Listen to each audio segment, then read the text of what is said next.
የበረዶ ውሽንፍር ደራሲ አሌክሳንደር ፑሽኪን፣ ተርጓሚ መለስ ጥላሁን፣ ተራኪ ዓለም ዋቴ። የበረዶ ውሽንፍር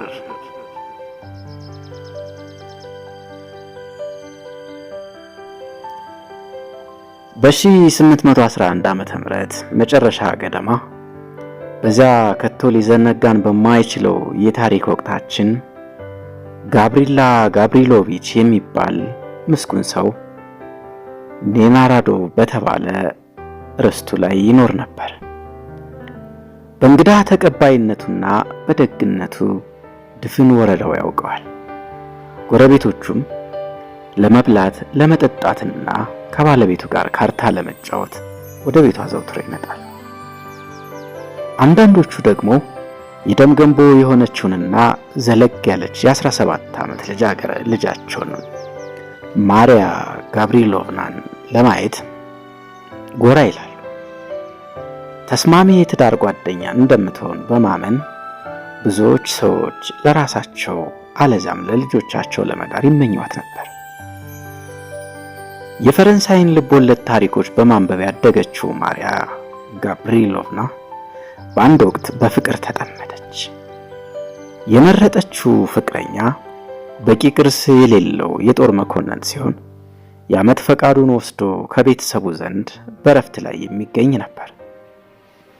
ወጣቱም በበኩሉ በማሪያ ፍቅር ተቃጥሏል። የሁለቱን መዋደድና መቀራረብ የተገነዘቡት ወላጆቿ ከእርሱ ጋር ያላትን ግንኙነት እንድታቋርጥ አጥብቀው ከማስጠንቀቅ ወደ ኋላ አላሉ። ወጣቱ ወደ ቤታቸው ሲመጣም በንቀት ዓይን እያዩት አቀባበላቸውን በማቀዝቀዝ ሊያራርቋቸው ሞከሩ። ፍቅረኞች ግን ደብዳቤ መጻጻፋቸውን ቀጠሉ። በየዕለቱም በአንድ ዋርካ ስር ወይም በአቅራቢያቸው በሚገኝ አሮጌ ጸሎት ቤት ውስጥ ይገናኙ ጀመር።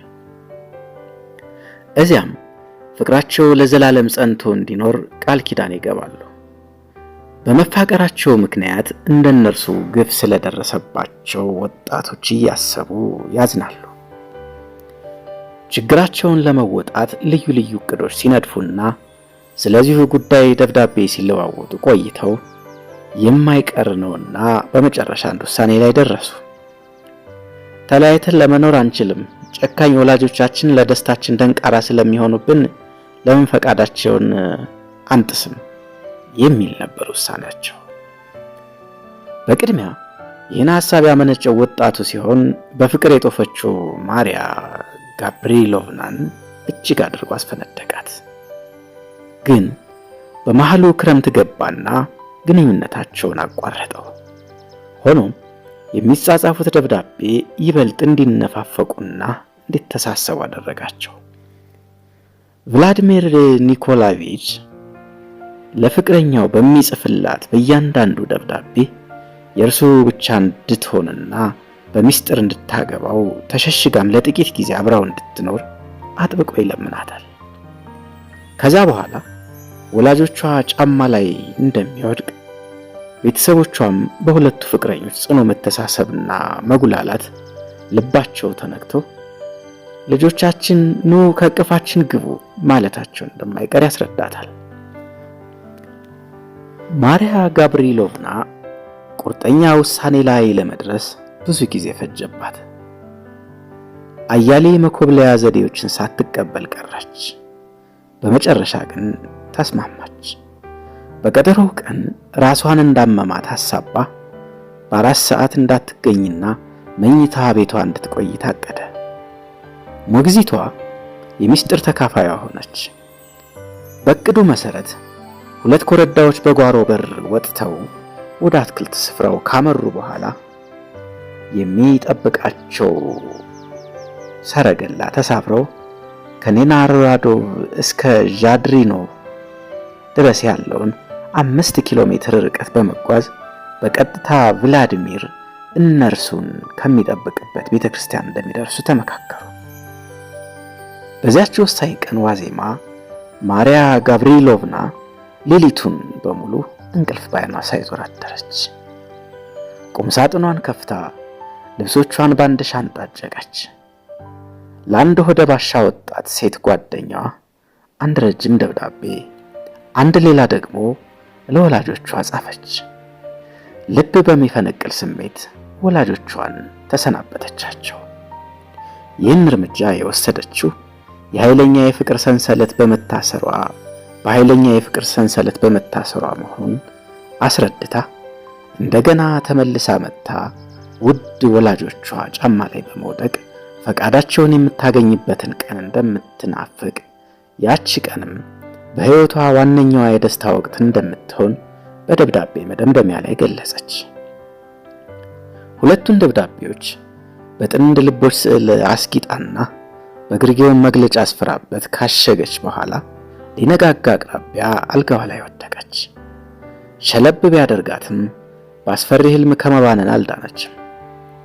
አንድ ጊዜ ወደ ቤተ ክርስቲያን ለመሄድ ጋሪ ላይ ልትሳፈር ስትል አባቷ ይዞ ሲያስቆማትና በአሰቃቂ ፍጥነት በበረዶው ላይ የጎተታት ወደ አንድ ጨለማ ዘግት ውስጥ ሲያሽቀነጥራት እርሷን በፍጥነት ቁልቁል ስትወርድ ልቧም ለመቆም ጥቂት ሲቀረው አየች። በሌላ ጊዜ ደግሞ ቭላድሚር ፊቱ ጢስ የጠገበ ቋንጣ መስሎ ደሙን እያንዠቀዠቀ ሳር ላይ ተጋድሞ ታያት። ከሞት አፋፍ ላይ ሆና በሚሰቀጥጥ ድምፅ ጋብቻቸው እንዲፋጠን የሚማጸናት መሰላት። ሌሎችም የሚያስበረግጉና ዝብርቅርቃቸው የወጣ ህልሞች በአእምሮዋ ቦግልም እያሉ ያልፋሉ። በመጨረሻም ፊቷ ገርጥቶ እውነተኛ ራስ ምታት እያሰቃያት ተነሳች። እናትና አባቷም ጭንቀቷን ተረዱ። ምን ሆነሻል ማሻ፣ አመመሽ እንዴ እያሉ ዘወትር የሚያቀርቡላት የደግነትና የመቆርቆር ጥያቄ ልቧን ነካው። ስጋታቸውን ለመቀነስ ስትል ደስተኛ ለመምሰል ብትሞክርም አልተሳካላትም። እንደገና ምሽት መጣ። በቤተሰቧ ጉያ ውስጥ የምትቆይበትን የመጨረሻውን ቀኗን ማሰቡ ልቧን አሰቃየው። በቅጡ መሰንፈስ ተሳናት። በቅርብ የምታውቃቸውን ሰዎች እና ቁሳቁሶች ሁሉ በሐሳቧ ተሰናበተች። ራት ቀረበ። ልቧ በኃይል ይመታ ጀመር።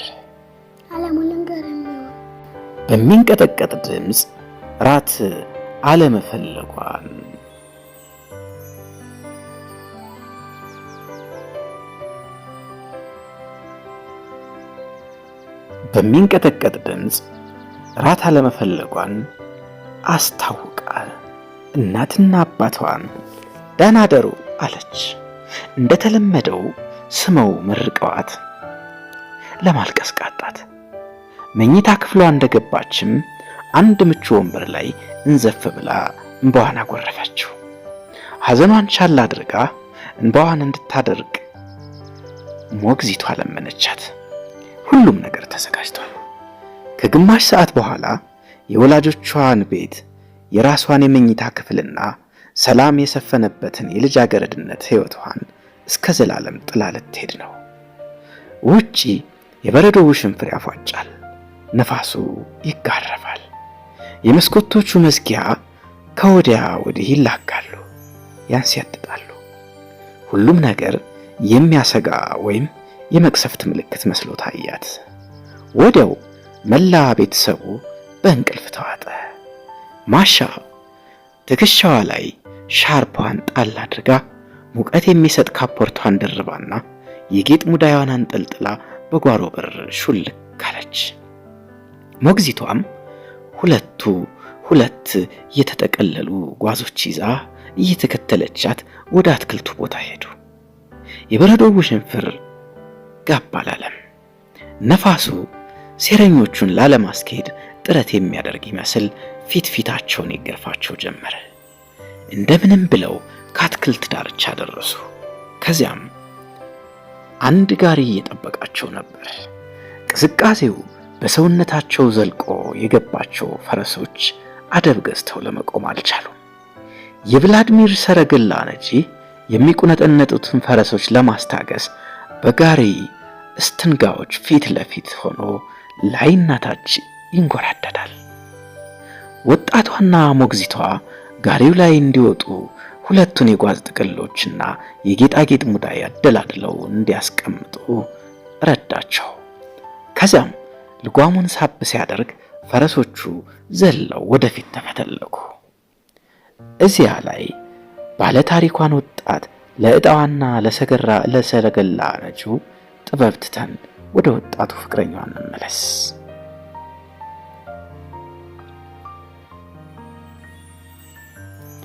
ቭላድሚር ቀኑን ሙሉ በሰረገላ ከቦታ ወደ ቦታ ሲዘዋወር ዋለ። ማለዳ ዣድሪኖ ወደሚገኘው ቄስ ዘንድ ሄዶ የጠየቀውን እንዲፈጽምለት በብዙ ችግር ሊያግባባው ቻለ። ቀጥሎም ከአካባቢው ባለ ርስቶች መካከል ለአባትነት የሚቆሙ ሰዎች ለመፈለግ ተሯሯጠ። መጀመሪያ የጎበኘው ድራቪን የተባለ ከሥራ የተሰናበተ የ40 ዓመት መኮንን ነበር። እርሱም ተደስቶ የቀድሞውን ዘመን የፈረስ ዘበኞች ጉብዝና ያስታውሰኛል በማለት ፈቃደኝነቱን ገለጸለት። ሌሎቹን 2 ሽማግሌዎች ለማግኘት እንደማይቸገር ቭላድሚር አውቋል። ከድራቪን ጋር ምሳ በልተው አረፍ እንዳሉ ሪዙ እንደባላ የተቀሰረ ሸሚት የሚባል መሬት ቀያሽ ከቀበሌ የፖሊስ ሹም ልጅ ጋር ብቅ አለ። እድሜው በ16 ዓመት ገደማ የሚገመት ይህ ወጣት የፈረሰኛ ጦር አባል የሆነው በቅርብ ጊዜ ነበር። ሁሉም በቭላድሚር ሐሳብ ከመስማማታቸውም በላይ ለእርሱ ሲሉ ሕይወታቸውን መስዋዕት ለማድረግ ዝግጁ መሆናቸውን ገለጹለት። ቭላድሚርም በጋለ ስሜት ሳማቸውና ዝግጅቱን ለማቀነባበር ወደ ቤት ሄደ። ከጨለመ ቆየት ብሏል። ቭላድሚር ለታማኝ አሽከሩ ቴሬሽካን አስፈላጊውን መመሪያ በመስጠት ከባለ 3 ፈረስ ሰረገላው ጋር ወደ ነኔና ራጾቦ ላከው። ቭላድሚርም ትንሹን ባለ 1 ፈረስ ጋር ያስጭነው በ2 ሰዓት ውስጥ ማሪያ ጋቭሪሎቭና ወደምትመጣበት ዣድሪኖ ተጓዘ። መንገዱን ያውቀው ስለነበር ተጉዞ ከ20 ደቂቃ በላይ እንደማይወስድበት ተማምኗል። ቭላድሚር ከመንደሩ ገና ወጣ ብሎ ቅልጥጥ ወዳለው ሜዳማ ገጠር ሲገባ ነፋስ በመንቀሳቀሱና የበረዶው ውሽንፍር በማየሉ በዙሪያው ያለውን ማየት ተቸገረው። ከደቂቃ ባልበለጠ ጊዜ ውስጥ መንገዱ በበረዶ ተሸፈነ።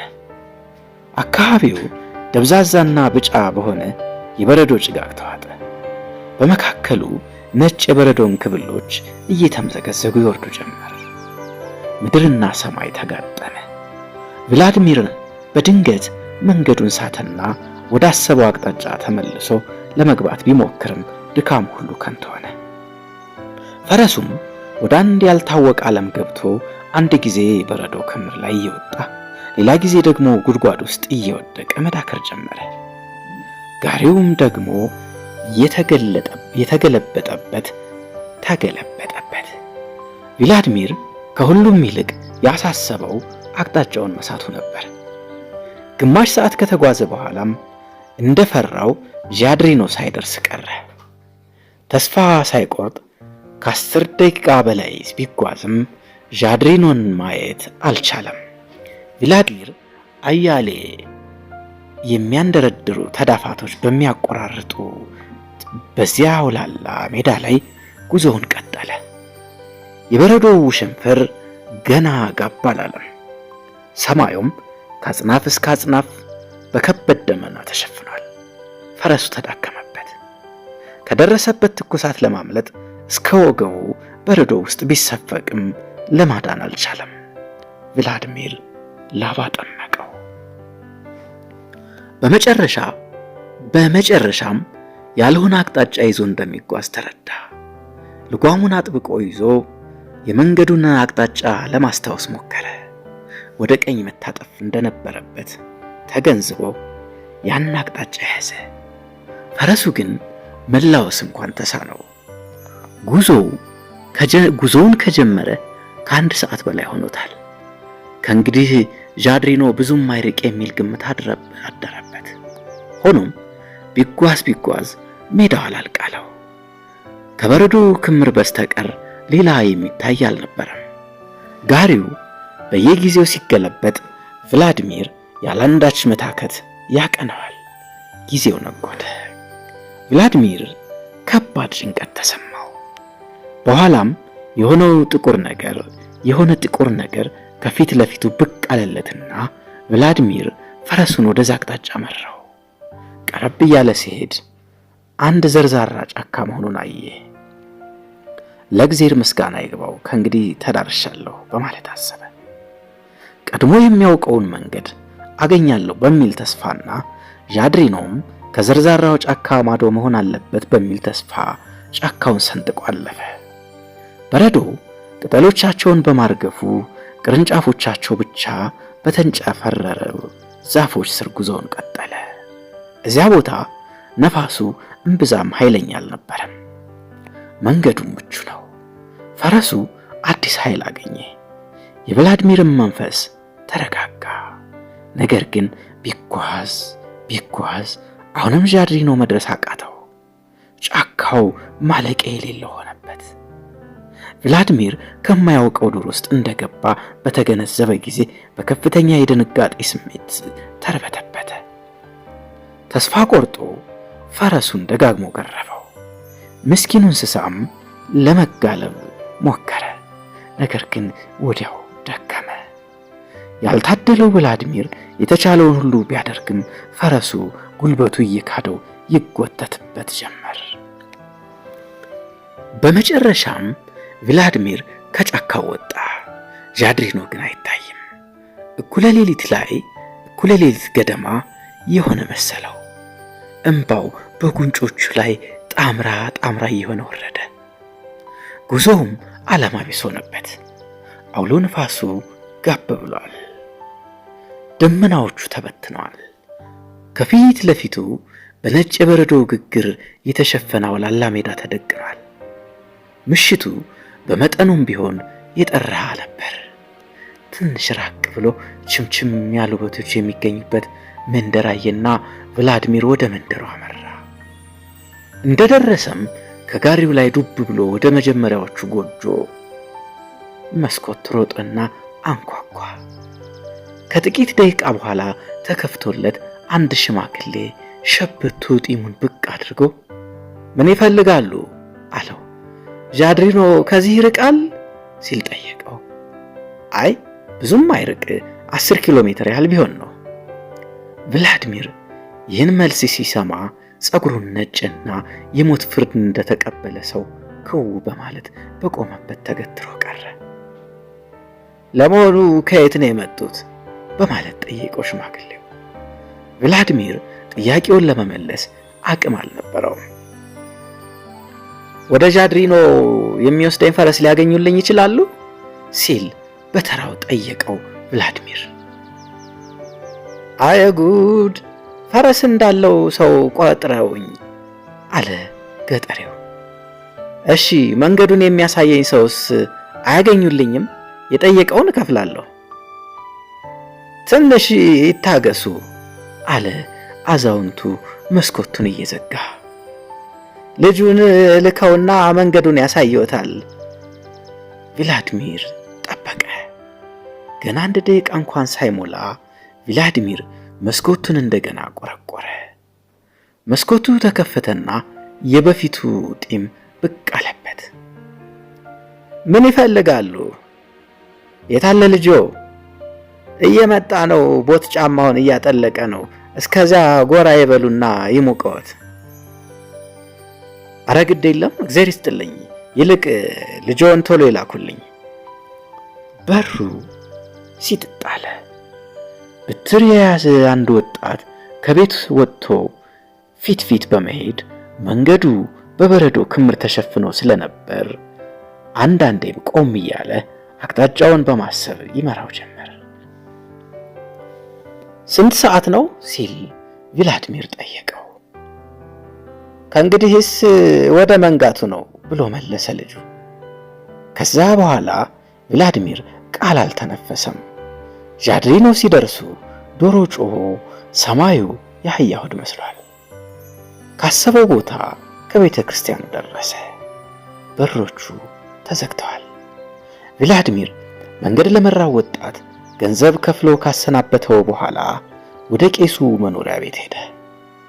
በቅጥር ግቢው ውስጥ ባለ 3 ፈረስ ሰረገላ አልነበረም። ከቶ እንዴት ያለ ጉድ ይሆን የጠበቀው? እስቲ አሁን ደግሞ ወደ ተወዳጆቹ የኔናራዶ ሰዎች ተመልሰን ምን እንደተፈጠረ እንመልከት። ለጊዜው ምንም እንግዳ ነገር አልተፈጠረም። አዛውንቱ ባልና ሚስት ማለዳ ተነስተው ወደ እንግዳ መቀበያ ክፍላቸው ሄዱ። ጋብሪሎቪች የሌሊት ቆቡን ደፍቶ ስስ ኮቱን ለብሷል። ፕራስኮቪያ ፔትሮቭና ረጅም የጠዋት ልብስ አጥልቃለች። ሻይ ቀረበና ጋብሪሎቪች ልጁ ማሪያ ጋብሪሎቭና ሌሊቱን እንዴት እንዳደረች ለማስጠየቅ አንዷን ሰራተኛ ላካት።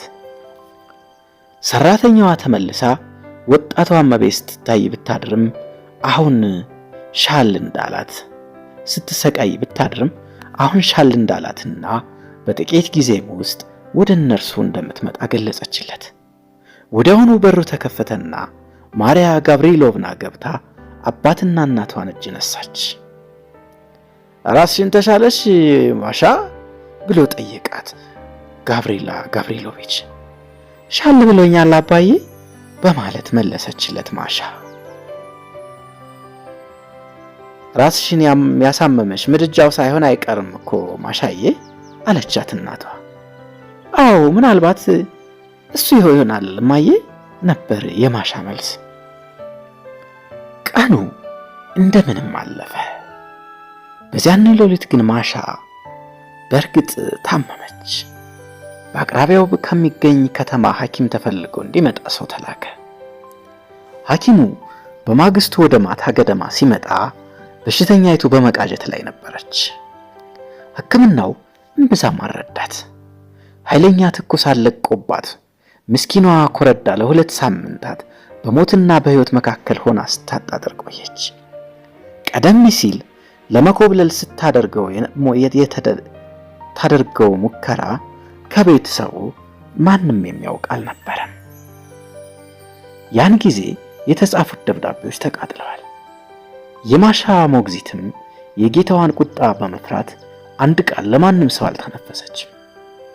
ቄሱ ለሽምግልና ታጭተው የነበሩት ከሥራ የተሰናበተው የበታች መኮንን ሪዛሙ ቀላድ ጣይና ወጣቱ ባልደራስ ምስጢራቸውን ጠብቀዋል። ሰረገላ ነጂው ቴሬሽካም ለብ ባለው ጊዜ እንኳን አንዲት ቃል አልተነፈሰም። በዚህ አኳኋን ጉዳዩ ከ6 በሚበልጡ ሴረኞች መሃል በሚስጥር ተይዞ ቆየ። ማሪያ ጋብሪሎቭና ግን በቅዠት ዘከዘከችው። ካንደበቷ የሚወጡት ቃላት ግልጽ ባይሆኑም ካልጋዋ አጠገብ ፈጽሞ የማትለያት እናቷ ልጇ በቭላድሚር ኒኮላይቪች ፍቅር ክፉኛ መነደፏንና ምናልባትም ለሕመም የዳረጋት ይኸው ሳይሆን እንዳልቀረ ለመገመት ቻለች። ባሏንና ጥቂት ጎረቤቶቿን ስለ ጉዳዩ አማክራቸው የማሪያ ጋብሪሎቭና ጣጣ ከፈጣሪ የተላከ መሆኑን ከዛም ማምለጥ እንደማይቻል አመኑ። ድህነትም ወንጀል አይደለምና ሰውም ከገንዘብ ጋር ሳይሆን ከሰብአዊ ፍጡር ጋር መኖር እንዳለበት ተስማሙ። በመሃሉ ልጅቱ እያደረ እየተሻላት ሄደ። ቭላድሚርም ወደ ጋብሪሎቪች ቤት ብቅ ሳይል ብዙ ጊዜ ሆነው።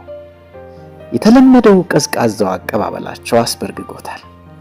ውለው አድረው ግን መልእክተኛ ልከውበት ጋብቻቸውን ማጽደቃቸውን በማብሰር አስደሰቱት። የማርያን ቤተሰቦች ያስገረማቸው ላቀረቡለት ጥሪ ወፈፌ ሞነጫጭረው የመሰለ ደብዳቤ ወጣቱ መላኩ ነበር። ዳግመኛ ደጃቸውን እንደማይረግጥ የመጨረሻ ተስፋው ሞት ብቻ እንደሆነና እንዲረሱት የሚማጸን ደብዳቤ ነበር የደረሳቸው። ከጥቂት ቀናት በኋላም ወደ ነበረበት ጦር ክፍል መመለሱን ተረዱ። ይህ የሆነው እንደ አውሮፓ አቆጣጠር በ1812 ነበር። በማገገም ላይ ለምትገኘው ማሻ ይህን መርዶ ደፍሮ የሚነግር በመጥፋቱ ሳትሰማ ለብዙ ጊዜ ቆየች። ራሷን ብትሆን ስለ ቭላድሚር ጨርሶ አንስታ አታውቅም። ከጥቂት ወራት በኋላ ግን ቦርዲኖ ላይ በተደረገው ጦርነት በጽኑ ከቆሰሉትና የጀግንነት ሜዳይ ከተሸለሙት መካከል አንዱ እርሱ መሆኑን ከወጣው የስም ዝርዝር በተረዳች ጊዜ አዙሯት ወደቀች። ትኩሳቷ ያገረሽባታል የሚል ስጋትም ተፈጠረ። ሆኖም ለእግዚአብሔር ምስጋና ይግባውና ድንጋጤዋ ክፉ ነገር ሳያስከትልባት ቀረ። ወዲያው አዲስ ሐዘን ደረሰባት። አባቷ መላ ሀብቱን አውርሰዋት በሞት ተለያት። ይሁንና ያገኘችው ውርስ አላጽናናትም። የምስኪን እናቷ ፕራስኮቪያ ፔትሮቭና ሐዘን ተካፋይ እንደመሆኗ ፈጽሞ እንደማትለያት ቃል ገባችላት። ያሳዛኝ ትዝታዋ ጉያ የሆነውን ኔና ራዶቭን ትተው በአንድ ሌላ መንደር በሚገኘው ርስታቸው ላይ ለመኖር ሄዱ። እዚህም ቢሆን ሸጋይቱንና ሀብታሟን ወጣት ለማግባት የሚፈልጉ ብዙ ሰዎች ነበሩ። ግን እርሷም ለአንዳቸውም እንኳን ፊት አልሰጠችም። እናቷ አንዳንድ ጊዜ የኑሮ ጓደኛዋን እንድትመርጥ ልታግባባት ብትሞክርም ማሪያ ጋብሪሎቭና በእንቢታ ራሷን በመነቅነቅ በሐሳብ ባህር ትዋጣለች። ቭላድሚር በሕይወት የለም። ፈረንሳዮች መስኮ በገቡበት ዋዜማ ከተማይቱ ውስጥ ሞቷል። ማሻ የእርሱን ትዝታ በታላቅ አክብሮትና ተመስጦ ይዛው ቆየች። እርሱን የሚያስታውሳትን ሁሉ ማለትም በአንድ ወቅት ያነበባቸውን መጽሐፍት፣ ራሱ የሳላቸውን ስዕሎች፣ ለእርሷ የደረሰላትን የሙዚቃ ኖትና ግጥሞች ጠብቃ ኖረች። ጉዳዩን ያወቁ የጎረቤት ሰዎች በሐሳበ ጽኑነቷ እጅግ እየተደነቁ በልባዊ ሐዘን የምትቆራመደውን የዚችን ንጽሕት ወጣት ልብ ለመርታት የሚበቃውን ጎበዝ ለማየት በጉጉት መጠባበቅ ያዙ። ሁኔታው በእንዲህ እያለ ጦርነቱ በሩሲያ ድል አድራጊነት ተፈጽሞ ወታደሮቻችን ተመለሱ። ሕዝብ ሊቀበላቸው ከየቤቱ ግልብጥ ብሎ ወጣ። የእንኳን ደህና መጣችሁ ጥሪ አስተጋባ። ዘፈኑና ዳንኪራው ቀለጠ። ልጅ እግር ሆነው የዘመቱት ወታደሮች ጎልምሰው ተመለሱ። ወታደሮቹ ፈረንሳይኛንና ጀርመንኛን በደባለቀ ቋንቋ በጋለ ስሜት ጭውውታቸውን ቀጠሉ። የማይረሱ ቀናት፣ የድልና የተስፋ ቀናት። ሩሲያውያን ምን ያህል ፈነደቁ! እንደገና የመገናኘቱ እንባ ምንኛ ጣፋጭ ነበር! በዚያን ወቅት የሩሲያ ሴቶች ድርጊት በጣም የሚማርክ ነበር። የተለመደው የአይን አፋርነት ቀዝቃዛ ስሜታቸው ደብዛው ጠፋ። ከድል አድራጊዎች ጋር በተገናኙ ጊዜ የተሰማቸው ደስታ ልብ የሚሰውር ነበር። እልልታቸውን እያቀለጡ ሻሻቸውን ወደ ሰማይ አቆማለት። በዛ ደማቅ ወቅት ማሪያ ጋብሪሎቭና ከእናቷ ጋር በአንድ አውራጃ ትኖር ነበርና ሁለቱ ዋና ከተሞች ለወታደሮች እንዴት ያለ የክብር አቀባበል እንዳደረጉላቸው አላየች። በየመንደሩም የነበረው የደስታ ስሜት የጋለ ነበር። እንደዚህ ባሉ ስፍራዎች አንድ የጦር መኮንን ብቅ ያለ እንደሆነ ማንኛውም ኮረዳ ፍዳዋን ታያለች። ቀደም ብለን እንደገለጽ ነው ማሪያ ጋብሪሎቭና ለማንኛቸውም ፊት ባትሰጥም ለትዳር የሚፈልጓት አያሌ ሰዎች ከዙሪያዋ አይጠፉም። የመንደሩ ሴቶች እንደሚሉት አንድ የሚያስደነግጥ የገረጣ ፊት ያለው ኮሎኔል ብሩሚን የተባለ ቁስለኛ ባልደራስ በደረቱ ላይ የቅዱስ ጊዮርጊስ ሜዳዩን አንዠርግጎ ቤቷ ብቅ ሲል ሁሉም ማፈግፈግ ግድ ሆነባቸው። እድሜው ወደ 26 ዓመት ገደማ ሲሆን ፈቃዱ ወስዶ ማሪያ ጋብሪሎቭና መኖሪያ አጠገብ በሚገኘው ርስቱ ላይ የረፍት ጊዜውን በማሳለፍ ላይ ነበር። ማሪያ ጋብሪሎቭና ከሌሎች ይልቅ እርሱን በመጀመሪያ ሙከራ ከ25 እርምጃ አብረዋት በሚሆንበት ጊዜ የተቆራኛት የትካዜዋ እየተላቀቃት የደስታ ስሜት ይሰፍንባታል። የመዳራት ፍንጭ ባታሳየው አኳኋኗን ያጤነ ባለቅኔ ቢኖር ይህ ፍቅር ካልሆነ ሌላ ምን ሊሆን ይችላል ማለት ባልቀረ ነበር። አለበለዚያ በአጭር ጊዜ ይረሱታል። በእርግጥም ብሩሜን ከመቅጽበት የሚማርክ እጁን ያለማመድ ነበር።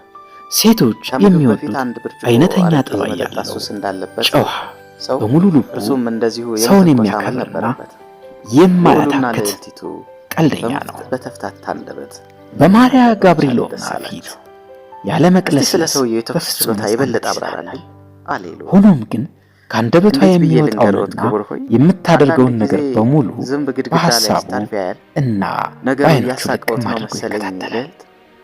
ዝምተኛና ቁጥብ ቢመስልም በአንድ ወቅት ግን ቀበጥና አባግዴለሽ እንደነበር ይወራል። ለማሪያ ጋብሪሎቭና ጉዳት አላስከተለም። እንደ ብዙዎች ወጣት ሴቶች ቅብጠቱንና አጉል ድፍረቱን እርሷም በይቅርታ ሲልቪዮ ይባል ነበር ክቡር ሆይ ሲልቪዮ። ነገር ግን ከሁሉም ይልቅ የማወቅ ጉጉቷ የቀሰቀሰባትና እጅግ ያስደነቃት ነገር የወጣቱ ባልደራስ ሸጋ ጠባይ ለዚያ ነው ጨዋታው። አስገራሚውና የገረጣው ፊቱ ወይም በፋሻ የታጀለው ክንዱ ሳይሆን ባለፉት 5 ዓመታት ስለ እርሷ አንድም ጥልቅ ስሜት ያሳደረችበት ነውና እርሷ ራሷ እንደተገነዘበች ሁሉ እርሱም በበኩሉ ከብስለቱና ከልምዱ በመነሳት እርሱም ያላት ከአንገቱ በላይ ያለመሆኑን እንደተረዳላት አልተጠራጠረችው። አንድ ሴት ጎረምሳ በጥፊ ያጮለው ማለት ነው እግሯ ላይ ወድቆ አፈቅርሻለሁ በማለት መውደዱን ያልገለጸላት አልነገረኝ ጌታዬ። ምን እስከለከለው? ከእውነተኛ ፍቅር የሚመነጭ አይናፋርነት ነው ወይስ ኩራት? ወይስ እንደ ልማዱ ሴት በእጁ ለማስገባት ሲል የሚያደርገው ብልጣብልጥነት? እኔ ነበርኩ አለ የማትፈታውን በጥልቅ የሐዘን ስሜት። በሐሳቧ ብዙ ካወጣችና ካወረደች በኋላ የቁጥብነቱ ብቸኛ መንስኤ አይናፋርነቱ ነው የሚል ውሳኔ ላይ ደርሳ ልታደፋፍረው ይበልጥ ልትስበውና የተገኘው አጋጣሚ ሁሉ ረዳት መስላ ልትቀርበው አሰበች። ይገባኛል፣ ግን ልንገረው አንድ ፍጹም ያልታሰበ ነጥብ ጓደኛው አንስታበት ሲልቪዮን እንዴት የሚገልጽበትን ሰዓት በጉጉት ትጠባበቅ ሲልቪዮም እኔን እንዴት ማንኛውም ምስጢር የሴትን ልብ ያስከነረበልኝ አንድ የፈጠረችው ዘዴ ሰመረላት። ብሩሜን ልብ ውስጥ ገብታ ጥቋቁር አይኖቹ ከእርሷ ፊት ላይ እንዳይነቀሉ በማድረግ ፍቅሩን የሚገልጽላት ሰዓት እየተቃረበ በዚያች መንደር ውስጥ አሳለፈ። ጎረቤቶቻቸው የጋብቻቸውን መቃረብ የሚያስደስትና እንደማያውቁ ሲመስሉ ጊዜያትን አሳልፌያለሁ። የዋህ እናቷ ፕራስኮቪያ ፔትሮቭና ግን ልጇ ተስማሚ የትዳር ጓደኛ ለማግኘት በመብቃቷ እጅግ ደስ አላት። ልጓሙን ለኔ አንድ ቀን አሮጊቷ እንግዳ መቀበያ ክፍል ተቀምጣ ካርታ በመደርደር ላይ ያለች ብሩሜ ገብቶ ማሪያ ጋብሪሎቭና የት እንዳለች ጠየቃት። አሮጊቷም አትክልት ውስጥ ነች፣ እስቲ እዛ ብቅ በል፣ እኔ እዚህ እጠብቃቸዋለሁ። አቧራ የለበሰ ጺሙን ያልተላጨ አንድ ሰው ወጥቶ እንደሄደ አሮጊቷ ከማተበች በኋላ በሐሳቧ ምናልባት ዛሬ ለመለየት ሞክራለች። አያውቁኝም እንደይሉ ብሩሜን ማሪያ ጋብሪሎቭናን ልክ በአንድ ልቦለድ ትረካ ውስጥ እንዳለች ገጸ ባህሪ ነጭ ቀሚስ ለብሳና መጽሐፍ በእጇ ይዛ ከአንድ ዛፍ ስር በሚገኝ ኩሬ አጠገብ ተቀምጣለች። የተለመደውን ሰላምታ ከተለዋወጡ በኋላ ማሪያ ጋብሪሎቭና ሆን ብላ ጭውውቷን አቋረጠችው። 12 እርምጃ ቆጠረ። በመካከላቸው ያለው መተፋፈር እንዲባባስና ቁርጠኛ ውሳኔውን በድንገት እንዲገልጽላት በመመኘት መብራት እንዳበራ ጠየቀኝ። በእርግጥ እንዳሰበችው ሆነላት። ብሩሜን መለስ ካደረገ በኋላ ከብዙ ጊዜ ጀምሮ ሲመኘው የነበረውን የልቡን አፍረጥርጦ ሊነግራት የሚያስችለውን ይህን አጋጣሚ ተጠቀመ። ሰኮንዶች ቆጠርኩ። ማሪያ ጋብሪሎቭናም መጽሐፉን ዘግታ የዓይኗን ቆብ ገርበብ በማድረግ ፈቃደኝነቷን ገለጸችለት። ሽጉጥ የጎረሰውን የእንጆሪ ፍሬ ባለመሆኑ ነፍሴ እስክትወጣ ወደሻለሁ አዝናለሁ አላት ብሩሜን። ጥይቶች ደግሞ አይምሩም። ማሪያ ጋብሪሎቭና ሀፍረት ተሰምቷት በእርግጥ ተራ ግድያ ፍም ስለመሰለ አቀረቀረች። መሳሪያ ባልታጠቀ ሰው ላይ አንዳች ይሉኝታ ሳይዘኝ አንቺን በየቀኑ የማየትና ድምጽሽን የመስማት አስደሳች ሱስ አድሮብኛል። የመጀመሪያው ተኳሽ አሁን የህይወቴን አቅጣጫ ለመለወጥ አልችልም። ጊዜው አልፏል። ከእንግዲህ ወዲያ ትዝታሽ፣ ውበትሽ፣ ወደር የሌለው ቁመናሽ እስከምን ጊዜው የማይለይ የደስታና የሰቀቀን ምንጭ ሆኖብኛል። ስለዚህ መፈጸም የሚገባኝ አንድ ግዴታ ይኖረኛል። በመካከላችን የተጋረጠብንን እንቅፋትን ማንሳቱ ቢከብደኝ ሲል ማሪያ ጋብሪሎቭና ፈጥና አቋረጠችው። እንቅፋቱ ለምን ጊዜም እንዴት እንዲያለ ማድረግ ፈጽሞ ሚስት ለመሆን አልችልም ስትለው ተኮስኩና ያንን ስዕል መታወት አለ። መቻጣውት ብለሽ ነው ሲል መለሰላት። ብሩሚን ለስለስ ባለ ድምፅ ከአሁን ቀደም ሌላ ሰው አፍቅረሽ እንደነበር አውቃለሁ። ታዲያ ምን ይሆናል? እሱ ሞቷል። በሐዘን ላይ ከሆንሽም ይኸው 3 ዓመትሽ። ውድ ማሪያ ጋብሪሎቭና ለእግዚአብሔር ምስጋና ይግባውና እባክሽን ሲልቪዮ በዛ ተስፋዬን አታጨልሚ። እጅግ ያስፈራ ነበር። ምናልባት እሺ በማለት ልታስደስችኝ ታስብ ይሆናል። ማሻ በድንገት በሩን በርግዳው ገባች። ጩኸቷን እያቀለጠች እያሰቃየሽ ነው። ተጠመጠመች። ይኔ እንደምትሆኝ አምናለሁ። ታዲያ ምን ይሆናል? አካሌ ያለው እየቀለደ ነው። አይዞሽ ባይሆን ሂጂና እህል ውሃ ብጤ ማሪያ ጋብሪሎቭና ተመለሽ። በመደነቅ ወዳጅና የሥራ ጓደኛ ከሆነው ከዚህ ጋር ላስተዋውቅሻለሁ በማለት ቀጠለች። ብሩሚን እስቲ ንገረኝ፣ ካገባሁ 4 ዓመት ሆኖኛል። ግን ባለቤቴ ማን እንደሆነች ሁለታችሁም እየቀለዳችሁ ነው ልበል? ወደፊት ላገኛት እንደቀለደ ነው እመቤቴ ሆይ በማለት መለሰ አለች ማሪያ ጋብሪሎቭና ጮህ ብላ። ከዚህም ቀደም የምትለኝ ታይቶና ተሰምቶ የማይታወቅ ጉድ ነው። ቀጥል፣ እኔም የማጫውተህ አለኝ። ቁሶ የሳታይ ለቀልድ ነው። ኧረ በፈጠረ እኔም አሁን በተራዬ ለመቀለድ ይለኝ ጎተጎተችው እያለ በእርሷ ፊት በእኔ ላይ ማነጣጠር። በ1812 መጀመሪያ ገደማ እግሩ ላይ አለ ብሩሚን የጦር ሰፈራችን ወዳለችበት ወደ ቪልና በመገስገስ ላይ ነበር። ጌታው በጣም ሲመሽ አንድ ማረፊያ ጣቢያ ደረስኩና አዲስ ፈረሶች በአስቸኳይ እንዲጫኑልኝ አዘዝኩ። አልተኩስም። አስከፊ የበረዶው ሽንፈር በድንገት ስለተነሳ የጣቢያው ሹምና ሰረገላ ልጆች ማዕበሉ እስኪያልፍ ድረስ እንድታገስ መከሩኝ። ምክራቸውን ብቀበለውም አንድ እንግዳ የሆነ ጭንቀት ስሜት ወረረኝ። በሕይወት እስካለው ድረስ ሂድ ገስግስ የሚል ነገር ተናነቀኝ። የበረዶው ሽንፈር ፈጽሞ ጋብ የማይል ሆነ። ትዕግስቴ ስለተሟጠጠ ፈረሶች እንዲጫኑ በድጋሚ አዝዤ በዛ ማዕበል መካከል ጉዞዬን ጀመርኩ። ሰረገላ ነጂው መንገዱን በ3 ኪሎ ሜትር ያህል ለማሳጠር አስቦ የወንዙን ሸለቆ በመከተል በአቋራጭ ተጓዘ። መንገዳችን በበረዶ ተሸፍኖ ስለነበር አቅጣጫ ስቶ ከማናውቀው ስፍራ ደረሰ። የበረዶ ማዕበል የማባራት ምልክት አያሳይም። አንድ ጭልጭል የሚል መብራት ከሩቅ ስላየው ሰረገላ ነጂው ወደዛ አቅጣጫ እንዲያመራ ነገርኩት። ሰረገላውን አስቀርቦሽ ወደ አንድ መንደር ገባን። የዕለቱን ሁኔታ በውል ለመገንዘብ ከእንጨት በተሰራው ቤተክርስቲያን ውስጥ መብራት ይበራል። ከዛ በኋላ በሩ ክፍት ነው። ቃል አልተናገረም። በቅጥራ ግቢው ውስጥ ጥቂት ጋሪዎች ቆመው ነበር። በረንዳው ላይ ወዲያና ወዲህ ይሉ ከነበሩት ሰዎች አንዱ ወደዚህ ሲል ተጣራ። ታሪኩን ጀግና ሲልቪዮን ሰረገላ ነጂውን ወደ ቤተክርስቲያኑ እንዲያመራ አዘዝኩት። ለመሆኑ ምን እንዲያዘ አዘገየ በማለት ጠየቀኝ። ያ የጠራኝ ሰው ሙሽራይቱ ተዳክማለች፣ ቄሱም የሚያደርጉት ጠፍቷቸዋል፣ እኛም ወደ ቤታችን ልንሄድ ምንም ያህል አልቀረን ነበር፣ በልቶሎ ግባ አለኝ። ከሰረገላው ላይ ዘልዬ ዱብ አልኩና አንዳች ቃል ሳልናገር ወደ ቤተክርስቲያኑ ገባሁ። የሚበሩት ሻማዎች ጥቂት ስለነበሩ ቤተክርስቲያኑ ውስጥ ያለው ብርሃን ደብዝዝ ብሏል። አንዲት ኮረዳ አግዳሚው ወንበር ላይ ተቀምጣለች። አንዲት ሴት ግንባሯን እያሻችላት ለእግዚአብሔር ምስጋና ይግባው በጊዜ መተሃል እመቤቴ ባንተ ምክንያት ልትሞት ምንም ያህል አልቀራትም ነበር አለች። አንድ ሽማግሌ ቄስም ወደ እኔ ቀረብ ብለው እንጀራም አሉኝ። እኔም እንጀምራ አሉኝ። እኔም ይጀምሩ አባቴ ይጀምሩ ስል በበድኔ መለስኩላቸው። ልጅቱን ደጋግፈው አቆሟት። እንከን የማይወጣላት ውብ ነች። መቼም ድርጊቴን ለመግለጽ የሚያዳግት ምሕረት የማያሰጥ ቅብጠት ነው። መንበሩ ፊት ለፊት አጠገቧ ቆምኩ። ቄሱ ቸኩለዋል። 3 ሰዎችና አንዲት ሴት ሙሽራይቱን ደግፈው ያዟት። ባልና ሚስት ሆን በሉ ተሳሳሙ አሉኝ። ሚስቴ የገረጣውን ፊቷን ወደ እኔ ዘወር አደረገች። ለስማት ስል እሪታውን ለቀቀችውና አረገኝ፣ አረ እሱ አይደለም ብላ ራሷን ስታ ወደቀች። ምስክሮቹም ማንነቴን ለማጣራት ከግር እስከ ራሴ ትኩር ብለው አዩኝ። እኔም ከቤተ ክርስቲያኑ ተንደርድሬ ወጣሁና ሰረገላዬ ውስጥ ገብቼ በልንዳ ብዬ ጮህኩ። የፈጣሪ ያለ አለች ማርያ ጋብሪሎቭና።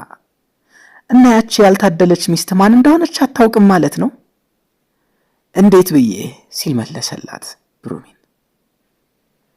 ያገባሁበትን ስፍራ ስም እንኳን አላውቀውም። የፈጸምኩት ጸያፍ ድርጊት ስላልከነከነኝ ከቤተ ክርስቲያኑ ተነስተን ጉዞ እንደጀመርን በእንቅልፍ ተዋጡ። በማግስቱ ጠዋት 3ኛ ማረፊያ ጣቢያ እስከደረስንበት ጊዜ ድረስ ከእንቅልፍ ያልነቃሁም። ያኔ አብሮኝ የነበረው አሽከሬ ዛሬ የለም፣ ዘመቻ ላይ ሞቷል። ያችን በጭካኔ